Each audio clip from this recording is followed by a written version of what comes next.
Box office isn't everything. Here are 10 great movies that flopped at the box office. This article is written by Mario Uono. When a movie flops at the box office, we tend to assume that it's because it was a bad movie, and in a lot of cases that is true, but not always. Sometimes a genuinely good movie can still fail. The box office can be a ruthless and occasionally unpredictable place, and financial flops aren't limited to just movies with poor reviews and Rotten Tomatoes scores. Even when a movie receives great reviews or good word of mouth, it can still fail to turn a profit. Maybe it was too weird or challenging to connect with audiences. Or maybe it was poorly marketed. Or maybe it got drowned out by the competition. Regardless of why, the following movies are all definitely worth watching.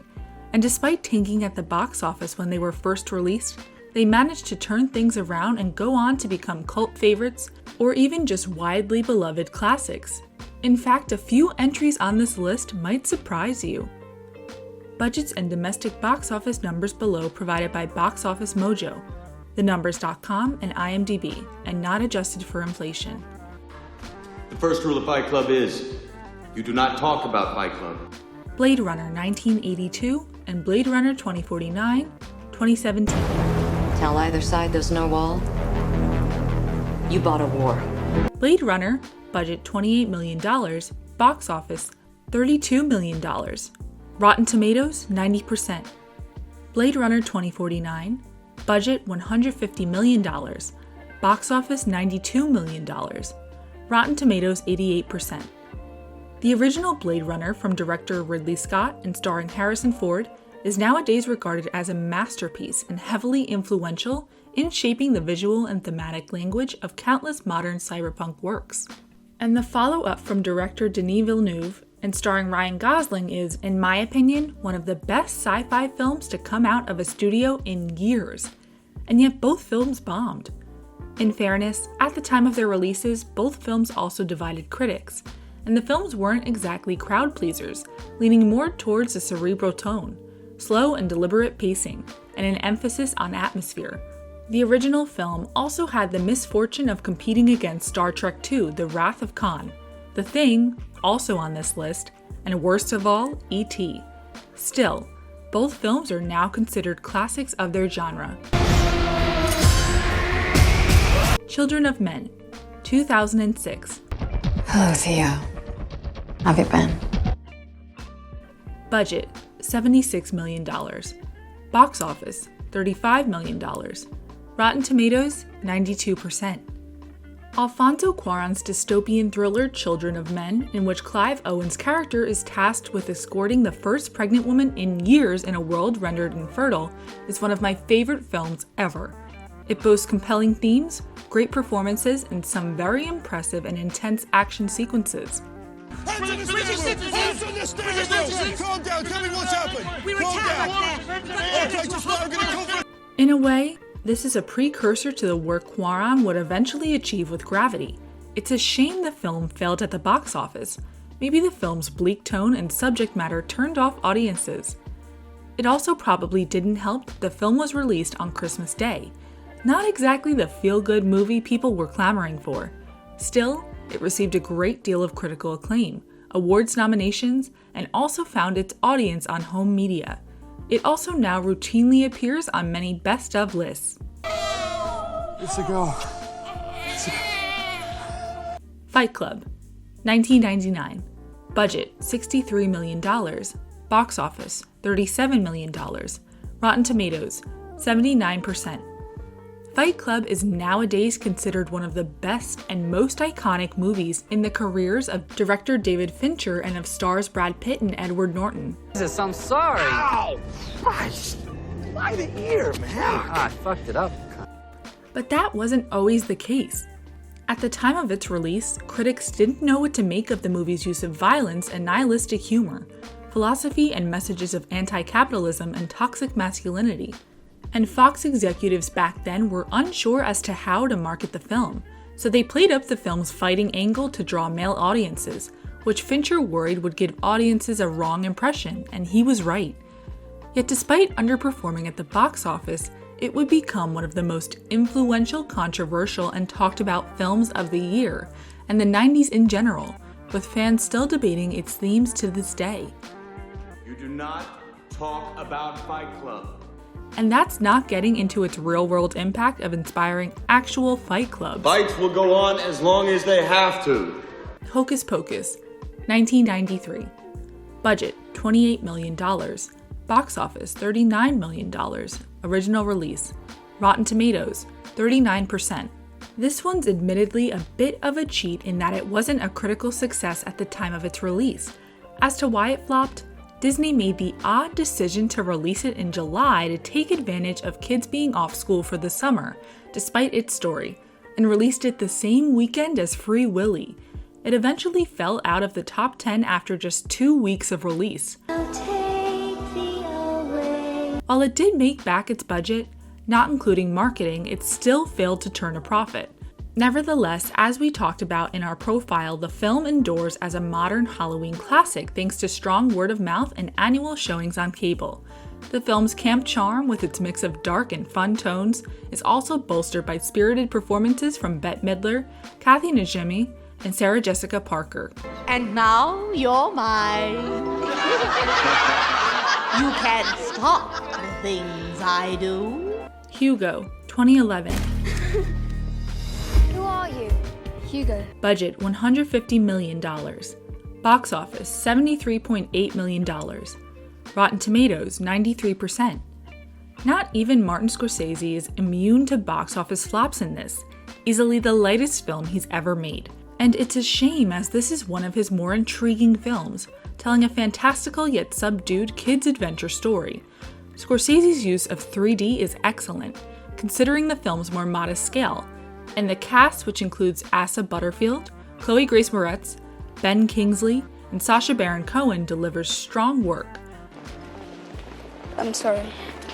He's broken. No, he's not. The film's failure at the box office can probably be attributed to competition against The Muppets Movie and The Twilight Saga: Breaking Dawn, Part 1. And word of mouth probably tapered a bit as audiences discovered the film's more meditative pace and real premise, an ode to classic cinema and the works of Georges Méliès. Still, give this one a chance. The Iron Giant, 1999. Budget, $70 million. Box office, $23 million. Rotten Tomatoes, 96%. Now this one hurts the most for me. From director Brad Bird, The Iron Giant, about a giant space robot, voiced by Vin Diesel, who befriends a young boy in 1950s Maine, is now considered one of the best animated movies ever made.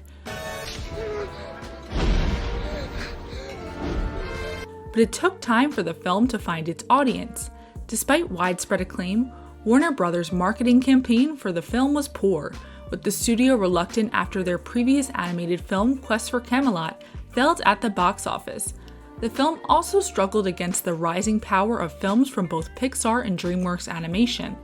The studio did step up its marketing when it came time for the film's home video release, and reruns on TNT and Cartoon Network helped audiences finally discover this wonderful film.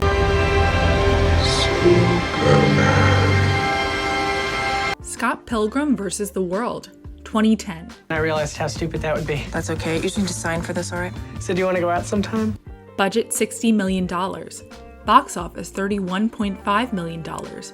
Rotten Tomato, 82%. Director Edgar Wright's adaptation of the graphic novel series Scott Pilgrim was unfortunately a box office bomb for Universal. Considering its odd premise, a video game and comic book influenced story of a slacker, Michael Cera, forced to battle his girlfriends, Mary Elizabeth Winstead's 7 evil exes, and genre-bending feel, it is a tough sell. Break out the L word. Lesbian? The other L word. Lesbians? And despite strong buzz from critics and the Comic-Con crowd, That didn't cross over to general audiences. Still, the film has gained a huge cult following thanks to Wright's stylish direction, a sharp script, a killer soundtrack, and an outstanding ensemble cast, just to name a few: Chris Evans, Kieran Culkin, Anna Kendrick, Jason Schwartzman, Brandon Routh, Aubrey Plaza, and Brie Larson. You haven't even seen him. The Shawshank Redemption, 1994.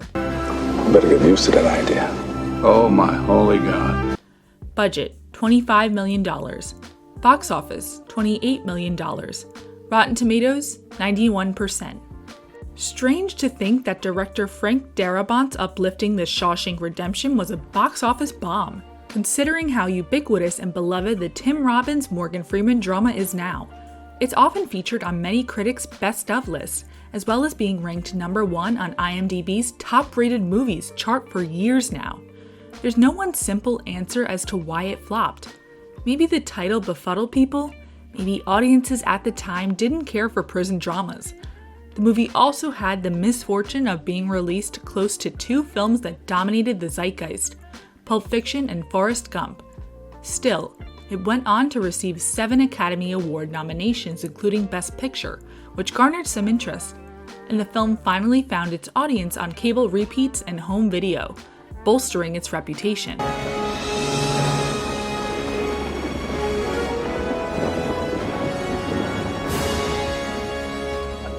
The Thing, 1982. For 100,000 years, it was buried in the snow. Budget, $15 million. Box office, $19.6 million. Rotten Tomatoes, 85%. From director John Carpenter and star Kurt Russell, The Thing is a grim and terrifying exploration of paranoia and mistrust. At the time of its release, the film received very negative reviews for its cynical tone and violence. Make no mistake, this is a very gruesome movie. Audiences also didn't latch onto the film. It didn't help that it was released just a few weeks after E.T., which offered a warmer, feel-good take on alien contact. But over time, critics began to reassess the film, and it's now seen as a straight-up sci-fi horror masterpiece. Its influences can be felt in works like The X-Files and Stranger Things, as well as the works of Guillermo del Toro, J.J. Abrams, and Quentin Tarantino. The Hateful Eight, in fact, closely mirrors The Thing. I know I'm human. Some of you are still human. This thing doesn't want to show itself. It wants to hide inside an imitation. Willy Wonka and the Chocolate Factory, 1971. Budget, $3 million. Box office, $4 million. Rotten Tomatoes, 90%. It's hard to believe now that the iconic family film from director Mel Stewart, based on the beloved Roald Dahl novel, wasn't an immediate hit. But it's true. It actually finished 53rd in terms of the highest grossing films of that year. This is a sadly common pattern, with the exception of Tim Burton's Charlie and the Chocolate Factory. Most Dahl adaptations disappointed at the box office despite strong reviews. Maybe it was too surreal or creepy at the time. Regardless, critics praised the film, singling out Gene Wilder's iconic turn as Willy Wonka. And by the 80s, repeat TV broadcasts and strong home video sales cemented its reputation as a classic film for new viewers. One can argue that the key reason for the success of the Burton version was residual goodwill from this movie. If you want to view paradise, simply look around and view it.